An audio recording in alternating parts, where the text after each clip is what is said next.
আপনি কি জানেন হযরত মুহাম্মদ সাল্লাল্লাহু আলাইহি ওয়াসাল্লামের স্ত্রী ছিলেন মোট 11 জন? আজকে এই ভিডিওতে জানতে পারবেন তাদের নাম। প্রথম স্ত্রী হযরত খাদিজা রাদিয়াল্লাহু তাআলা আনহা। দ্বিতীয় স্ত্রী হযরত সাউদা রাদিয়াল্লাহু তাআলা আনহা, তিনি ইসলামের ইতিহাসে এক বিশেষ স্থানের অধিকারী। তৃতীয় স্ত্রী হযরত আয়েশা রাদিয়াল্লাহু তাআলা আনহা।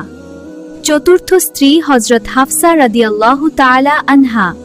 পঞ্চম স্ত্রী হযরত জায়নাব বিনতে খুয়াইমা রাদিয়াল্লাহু তাআলা আনহা। ষষ্ঠতম স্ত্রী হযরত উম্মে সালামা রাদিয়াল্লাহু তাআলা আনহা। সপ্তম স্ত্রী হযরত জয়নাব বিনতে জাহশ রাদিয়াল্লাহু তাআলা আনহা।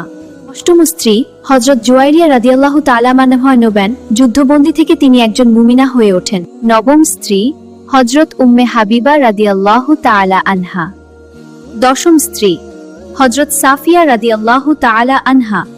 11তম স্ত্রী হযরত মাইমুনা রাদিয়াল্লাহু তাআলা আনহা।